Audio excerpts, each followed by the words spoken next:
Alright, what's up guys? Welcome to another Is It Worth Buying video. In today's video, you don't even gotta buy this game. If you subscribe to the Xbox Game Pass, you actually can play it at no extra cost. Alongside with a bunch of other different games. I know it might come off as like a Xbox sponsor. I'm not sponsored by Xbox, although I would like to be. But nah, anyways, but I guess like if you don't want to subscribe to the service and you just want to buy this game, and I guess like yeah, if you're buying it on like Steam or something, then yeah, overall, welcome to another Is It Worth Buying video.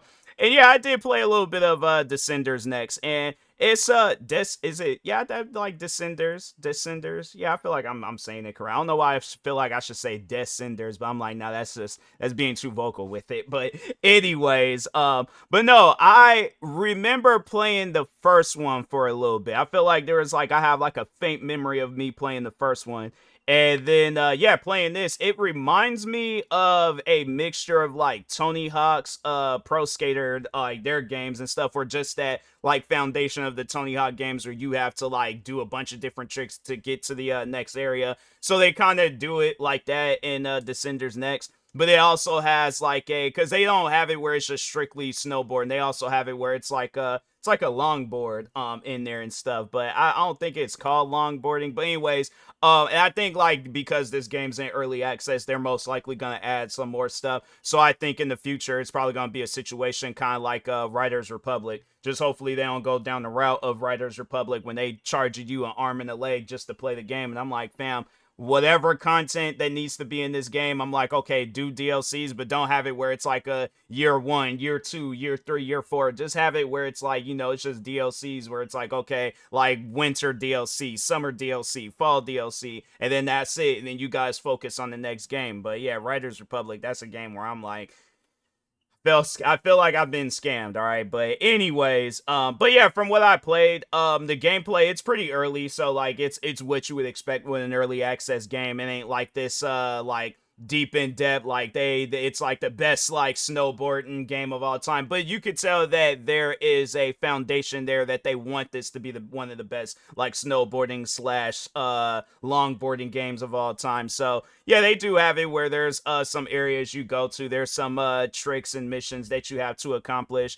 And yeah, it comes off as a game where I am curious to see what this game is going to be in the future. So if you are into the early access games, then yeah, this would definitely be a good game to test out. If you are looking for a new snowboarding game to try, like you and played a bunch of different snowboarding games, but you're like, I want to find one that's good.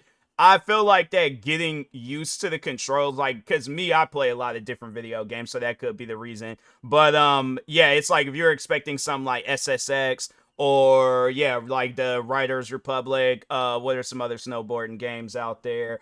If you're, I guess like yeah, if you are expecting something like that, I feel like this game is completely different. It's not like those games, but I can see how you would see those games in this game. So I think that they did take some inspirations, but I feel like the biggest inspiration it took was trying to make a Tony Hawk Pro Skater game into a snowboarding game. So yeah, I feel like that's why I more so picked up. So if you are like looking for something like that, like how they did these last couple of like Pro Skater 3 and 4, if you're looking for something like that but in a snowboarding fashion, they offer that, and then they also do kind of offer a longboarding action and stuff. But it's kind of like Riders Republic in a way. It reminds me of that, but like in a Tony Hawk's fashion and stuff. So, but anyways, other than that, though, I would say that Descenders Next is a game worth buying and trying out. Like if you are looking for an early access game to see it in its like in its development stages, and then eventually it leaves early access, and then you see this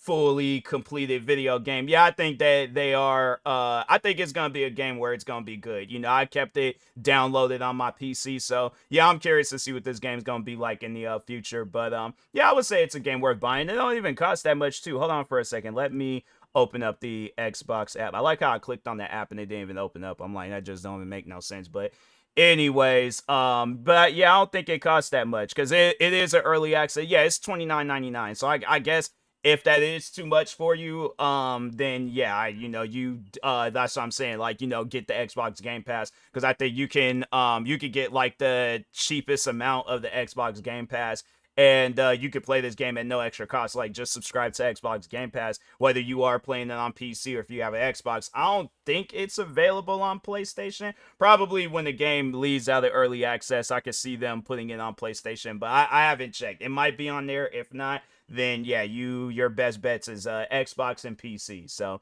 but anyways, with that being said, I will talk to y'all later. Thank you guys for watching. Like, subscribe if you're new to the channel, and peace.